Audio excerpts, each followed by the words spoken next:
समाज कल्याण विभागाने मागासवर्गीयांना परदेशी जाण्यासाठी काही सवलती ह्याच्यापूर्वी दिल्या होत्या, त्याला शिष्यवृत्ती म्हणत असत.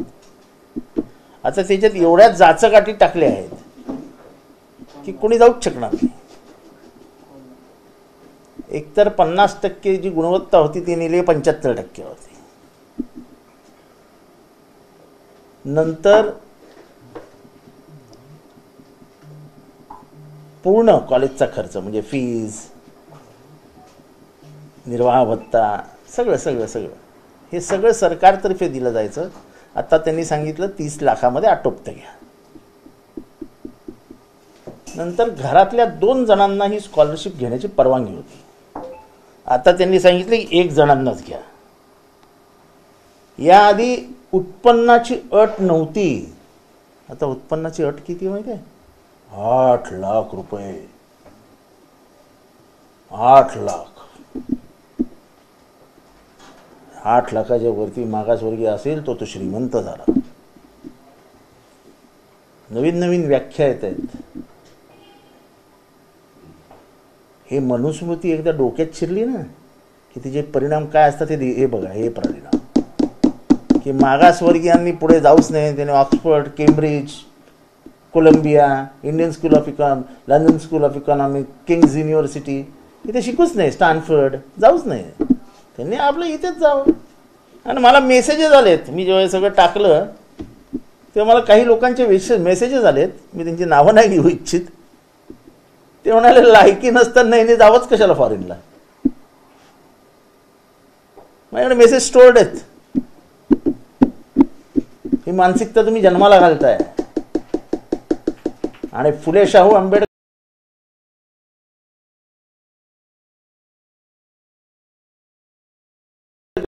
नाव घेता. ह्या स्कॉलरशिपचं नाव होतं राजर्षी शाहू शिष्यवृत्ती. कमीत कमी ते नाव तरी काढा बाहेर.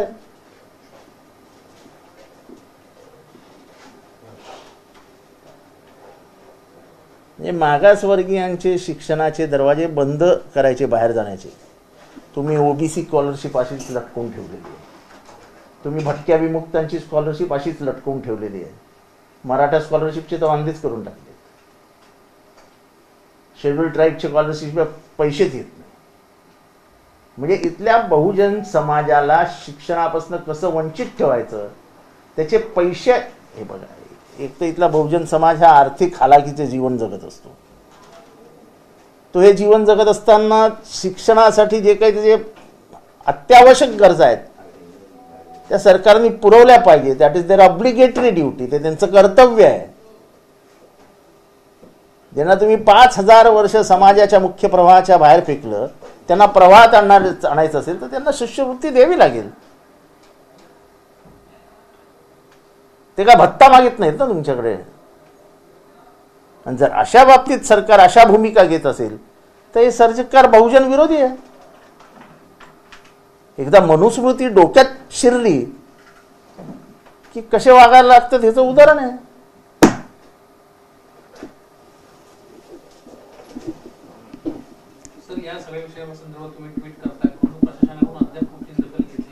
आता दखल घ्यायची की नाही ते त्यांचं काम आहे. जनता दखल घेते ना. तुमचे 42 खासदार बोलले की संविधान बदलणार. जनतेने दखल घेतली ना, तुम्हाला जागा दाखवून दिली की संविधानाचं काय नाही करू शकत तुम्ही. तसंच तुम्ही पटकन बोललात आम्ही मनुस्मृतीचे 4 श्लोक घेणार आहोत. तुम्हाला महाराष्ट्राची जनता उत्तर देईल मनुस्मृतीबाबत. आणि हे मनुस्मृतीचे परिणाम की ज्या मनुस्मृतीमध्ये शिक्षण कोणी घेऊच नाही एका विशिष्ट समाजाशिवाय असं म्हटलं गेलं होतं, ते मनुस्मृतीचे परिणाम की तुम्ही आता त्यांच्या शिक्षणाचे खर्चाचे पण वांदे करून टाकले. आता ऑक्सफर्डची फी 55 लाख रुपये. तुम्ही म्हणता 30 लाख रुपये घ्या आणि जा. मग त्याने 25 कुठनं आणायचे? तो जाणारच नाही ऑक्सफर्डला, तो इथेच चढणार. म्हणजे मागासवर्गीयांच्या पायात पाय घालून पाडण्याचं काम किती चालू आहे हे बघा. शिष्यवृत्ती वेळेत दिली जाते का मागासवर्गीयांना? इथला ओबीसी, इथला बीसी, इथला एससी, इथला एसटी, इथला विमुक्त आणि भटक्या जमाती यांना देता का तुम्ही वेळेवर स्कॉलरशिप? फी देता का वेळेवर शाळेला?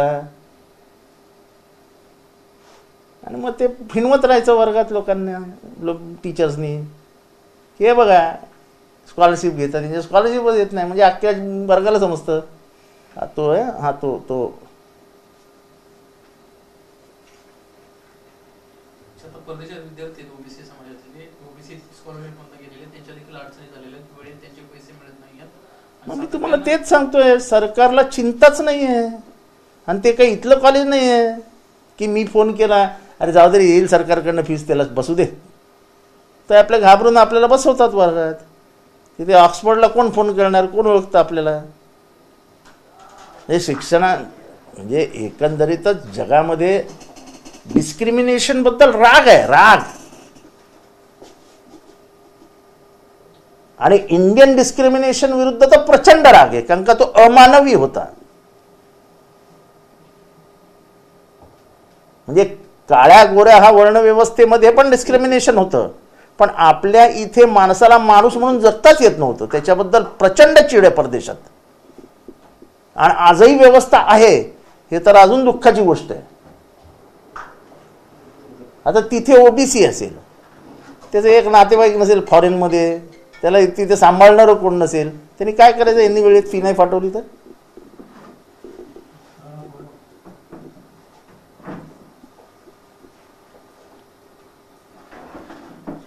सर एक दुसरा मुद्दा आहे की गाजा मारणे जे गुन्हेगार आहेत त्यांना निलेश लंके यांनी, नाही मी त्याच्या आधी एक बोलू इच्छितो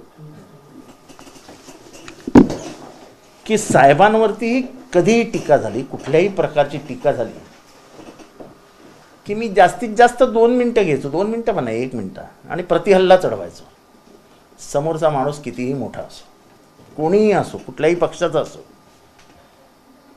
मी तरी वैयक्तिकरित्या कधीच थांबलो नाही. आणि आजची गोष्ट नाही आहे, हे गेले 25-30 वर्ष मी करतोय. कधी साहेबांची परमिशन घेतली नाही, साहेब मला काय रागवतील का, ओरडतील का, याचा विचार केला नाही. प्रायश्चित्ताची चिंता न करता मी कायम तलवार हातात घेऊनच निघायचो. आता ते माझ्यावर बोलायचे, त्यांना माझा एक साधा प्रश्न आहे. अजितदादांना आम्ही बघतोय गेले 4 दिवस सगळीकडनं घेरलं जाते, जणू काय महाराष्ट्राच्या पराभवाला फक्त अजितदादा जबाबदार आहेत. एक माणूस बोलत नाही. अरे आपल्या नेत्याबद्दल प्रेम, आदर, आपुलकी असावी लागते, समोरचा कितीही तगडा असो, पण माझ्या नेत्यावर झालेला वार पहिला माझ्यावर होईल आणि मग त्याच्यावर होईल, अशी मानसिकता ठेवावी लागते. त्यालाच निष्ठा म्हणतात. निष्ठा म्हणजे बाजूला बसून चहा पिणं नव्हे, किंवा खुर्चीला खुर्ची लावून बसणं नव्हे.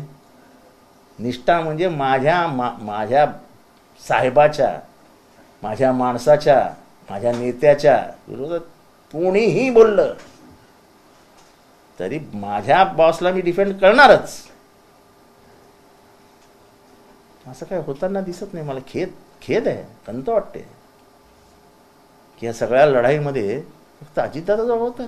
मी साधा प्रश्न विचारू इच्छितो, उत्तर प्रदेशमध्ये झालेल्या दारुण पराभवाला कोण जबाबदार? बंगालमध्ये सीटा कमी झाल्या त्याला कोण जबाबदार? तिथे पण एक अजित पवार शोधा.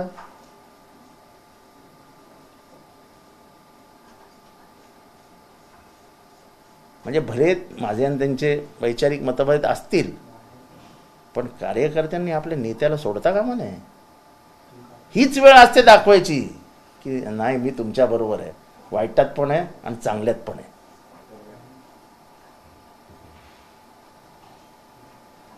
फक्त दादांकडनं निधी, दादांकडनं अमुक, दादांकडनं तमुक, फायदे, फोन, ह्याच्यासाठी दादा नाही आहेत. कदाचित अख्ख्या महाराष्ट्राला आश्चर्य वाटेल मी हे बोलल्यानंतर, पण निष्ठा कशाला म्हणतात तर जेव्हा साहेबांविरुद्ध दादा बोलले होते, दादांचं भाषण 3ला संपलं आणि 3 वाजून 1 मिनिटांनी माझी प्रतिक्रिया दिली, ज्याच्यावरती दादांना रिॲक्शन द्यावी लागली. जे दादा कधीच रिॲक्शन देत नाही त्या दादांना रिॲक्शन द्यावी लागली. हो, उद्या महाविकास आघाडीची पत्रकार परिषद होते आणि महाविकास आघाडीचे सर्व नेते त्याला उपस्थित राहतील आणि ही यशवंतराव चव्हाण प्रतिष्ठानच्या सभागृहात होईल. एजेंडा काय आहे सर? पत्रकार परिषदेचा कधी अजेंडा असतो का? तुमची बुद्धिमत्ता तपासायची असते ना त्याची. विधानसभा लोकसभेच्या गजा मारण्याच्या संदर्भात काय भूमिका असली? कारण की निलेश लंकेने भेट घेतल्यानंतर आता अजितदादा गटाकडून वेगवेगळी प्रतिक्रिया येते की आता अशा पद्धतीने गुन्हेगारांना खासदार भेटणं चालतं का? हो नाच. आधी जरा खुद के गिरीबान में झाक के देखो. तुमचा कोण माणूस गजा मारण्याबरोबर चहा पितानाचा फोटो होता लोकसभा निवडणुकीच्या आधी. त्यांच्या टीमनी बारामतीमध्ये जाऊन कशी दमदाटी दिली, लोकांना कसं धमकवलं, हे आम्ही कधी उघडपणाने बोललेलो नाही.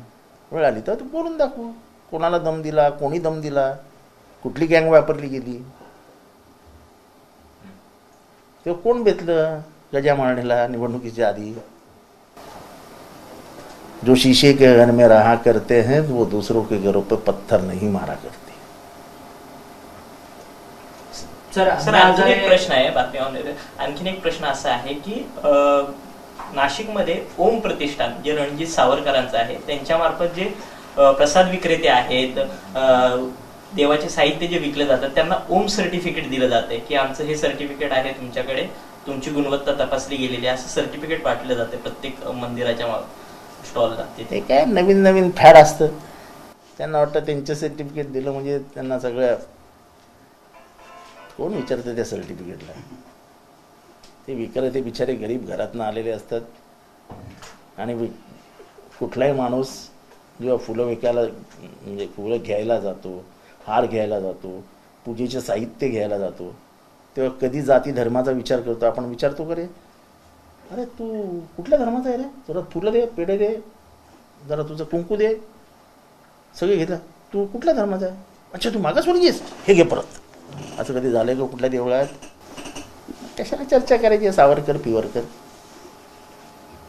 सर आज अण्णा हजारे यांनी क्लोजर रिपोर्ट अर्थात शिखर बँकेचा जो काही क्लोजर रिपोर्ट आहे अजित पवारांच्या संदर्भात त्याला आव्हान देणार असं त्यांनी सांगितलं. कोर्टात या संदर्भात उत्तर याचिका दाखल करणार आहे.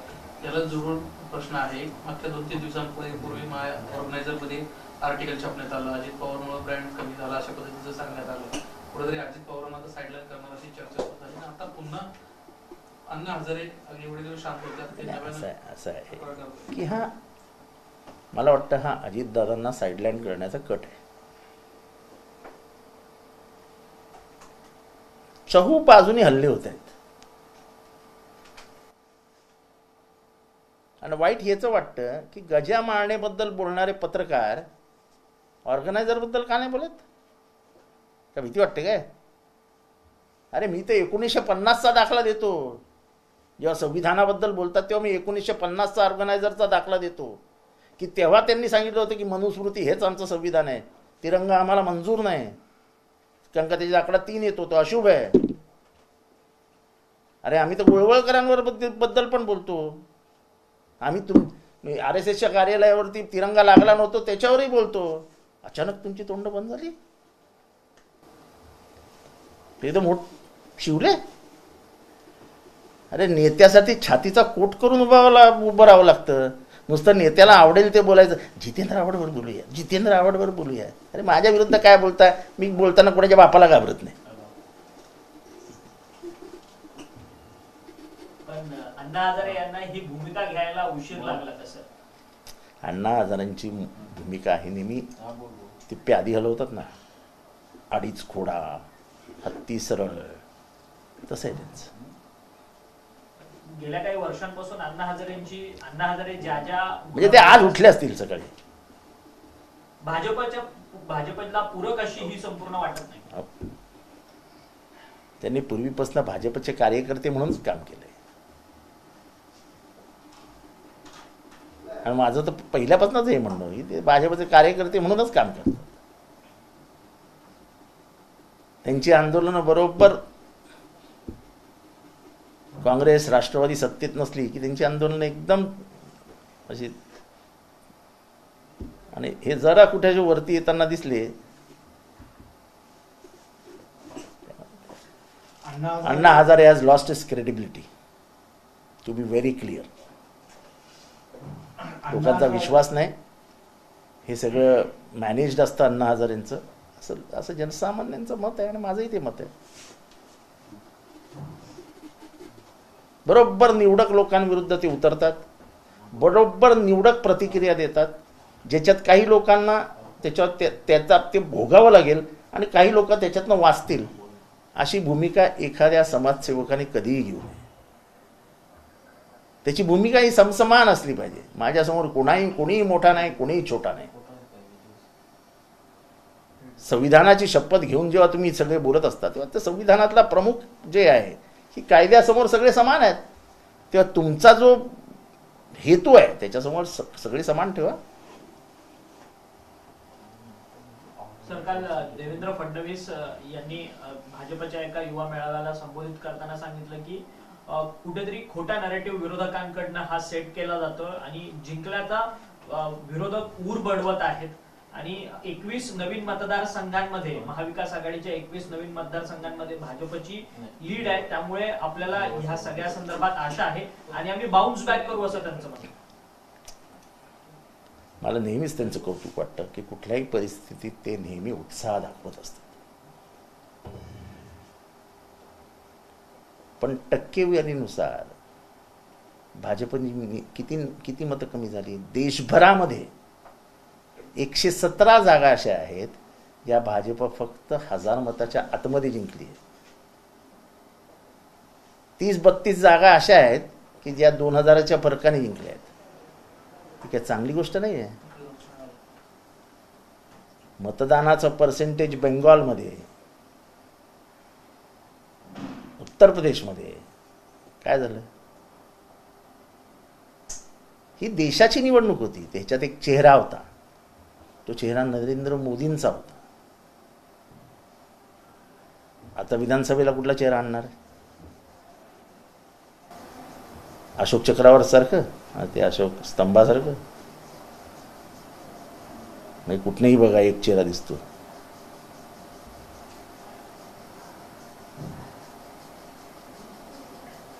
दिल्लीमध्ये एक सकाळी चर्चा होती की काँग्रेस पक्षाने जर मनात आणलं, विचार केला तर हे सरकार लोटपात पाडू शकतं आणि त्याबाबतची काँग्रेसच्या काही नेत्यांसोबत बैठक पण झाली आहे दिल्लीमध्ये. एवढा मोठा माणूस नाही आपला, मागासवर्गीय वगैरे या विषयावरती बोलायला येत असतो मला. दिल्लीमध्ये एवढं मोठं काय चालू असेल त्याची काय आपल्याला कल्पना नाही.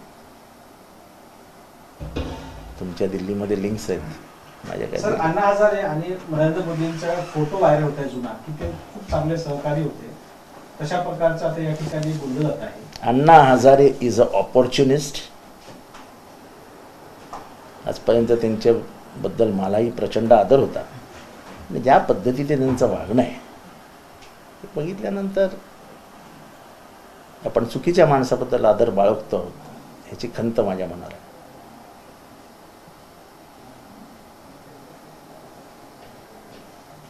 सुनेत्रा पवार यांना काल राज्यसभेची उमेदवारी दिली, अर्ज दाखल केला. त्याच्यानंतर असं वातावरण तयार केलं गेलं की अनेक नेते नाराज आहेत.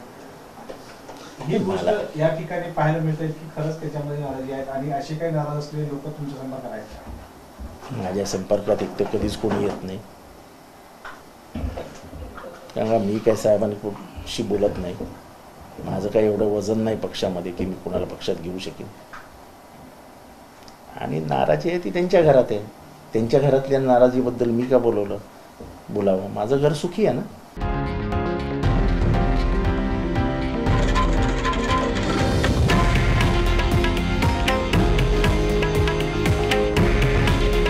हे आहे देशातील नंबर 1 न्यूज नेटवर्क आणि आपण पाहत आहात TV9 मराठी.